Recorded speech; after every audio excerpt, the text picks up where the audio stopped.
Hello Channel NITT viewers, I am DS, your psychologist, and welcome to another episode on Channel NITT. In this episode, I want to have an ENTJ heart-to-heart talk.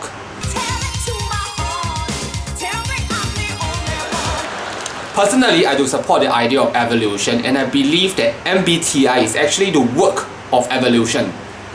So in one of our previous episodes, I explained how and why it is necessary for only 8% of the population to have introverted intuition, because it does not make sense for everyone to have that. So most of the people will have other traits such as FE because it is an essential trait to allow for the continuity of humankind.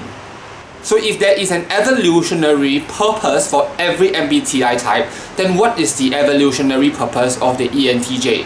So I've been pondering about this for quite a while.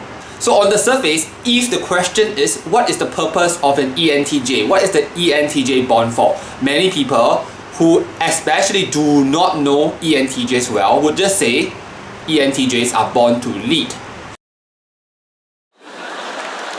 So the next question is, lead what? I don't think that an ENTJ is really born to lead. This is a misconception. This is a stereotype of the ENTJ. However, I do believe that the ENTJ is born to make change and to make positive change.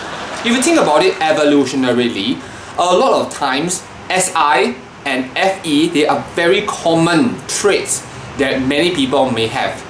So these are very grounding traits.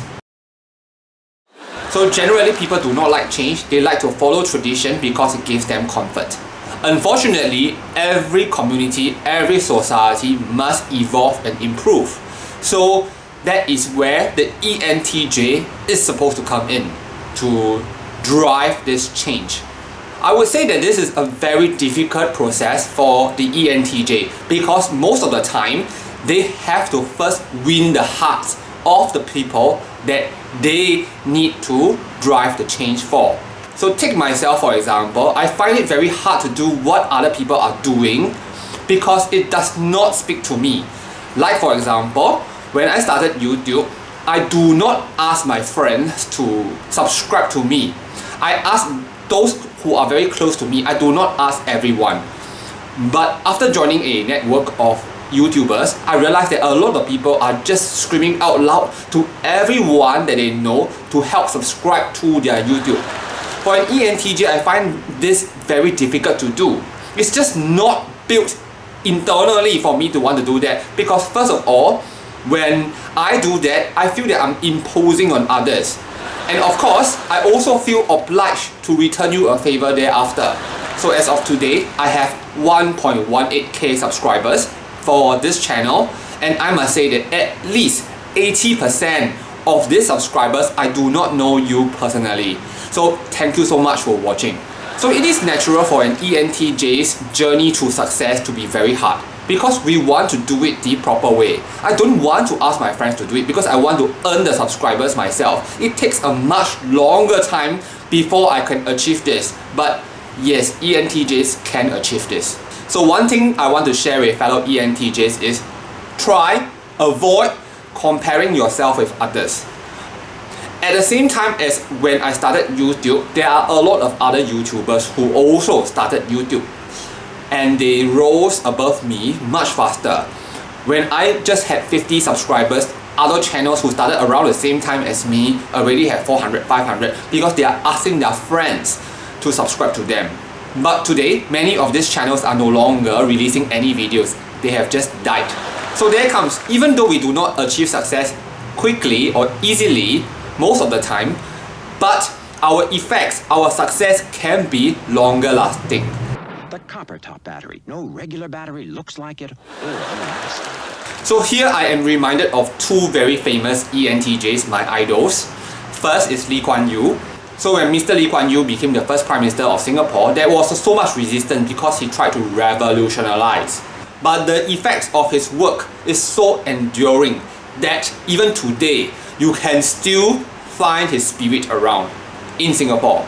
The second ENTJ that is my idol would be Steve Jobs, of course. When he wanted to start a new iOS system, he had so much resistance. But look today, Apple is a class of its own. So ENTJs, remember, you are designed to go through a longer struggle than the rest because your effect, the influence that you're going to have, is supposed to be longer lasting than most other MBTI types. Maybe she's born with it. Let me tell you that you have one special gift. This is the gift of self-influence. On the surface, a lot of people really envy the ENTJ, but they don't really know the ENTJ well. So here I'm going to talk about a fictional character, Miranda Priestly. So many of you would be very familiar with Miranda Priestly. She's an iconic fictional ENTJ. Something funny? So on the surface, she calls the shot, but back at home, she's in a mess.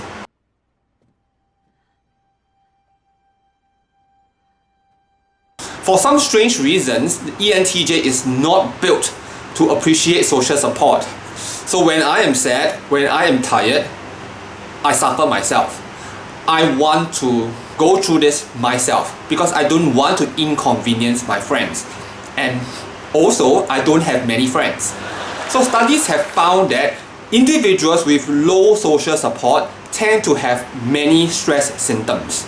But the ENTJ may be one such exception because they have this inbuilt mechanism to override and overpower. So fellow ENTJs, don't doubt yourself. Because all this while, I know we all have very bad times. We struggle along the way. Many people succeed much faster than we do. And if we make a comparison, it makes us feel worse. But remember, we are not designed that way. We are designed to have a lasting influence in the future. So in times of doubt, in times when you feel that you need help, you will help yourself. So even though I have mentioned two magnificent ENTJs and the big change that they have caused to rock the world, but in reality, in your own capacity, this change can be small, medium, huge. You look like this. You look like this. So for myself, I've identified the area in which I would want to influence and make change. And that is the change of mindset of the society. So I really marvel the fact that in the 1920s and in the 1930s, all the men, all the people tend to be so talented. So they are a philosopher, they are a poet, they are an artist, they are a doctor, they are writers. There are so many things all at once. So they can be a university professor also. So they are so talented. Why can't we be like this today? Because the society is now very used to this specialist mindset. So when I reached out to my ex one day because I wanted to do an INFP video, she got to know what I was doing and then she questioned me. You must be doing very lousily, right? If not, why are you doing so many things? So her mentality was, if you were good, why do you have to lecture psychology? Why do you have to do YouTube? Why do you have to read cards? Why do you have to write? One thing would do if you are doing well. You must be doing badly in all the sectors. That's why you need multiple sources of income. So to that, I really want to challenge this kind of a mindset by leading by example to show that you can be good in everything at once in this lifetime. So my idea of personal influence could be very small, it's also very abstract, but the ENTJ has no problem with abstract ideas at all. So fellow ENTJs, have you thought about which area of influence you are designed for in this lifetime? Go for it. All of us are born to make change. We were designed that way. Some of us are born to disrupt, but not all. Remember, you are born to inspire, but before you can inspire others, you must first inspire yourself. So fellow ENTJs, let's go on this journey together. Sometimes when I look at my own YouTube, I'm only getting like 50 views for a particular video, which is like way below the normal convention.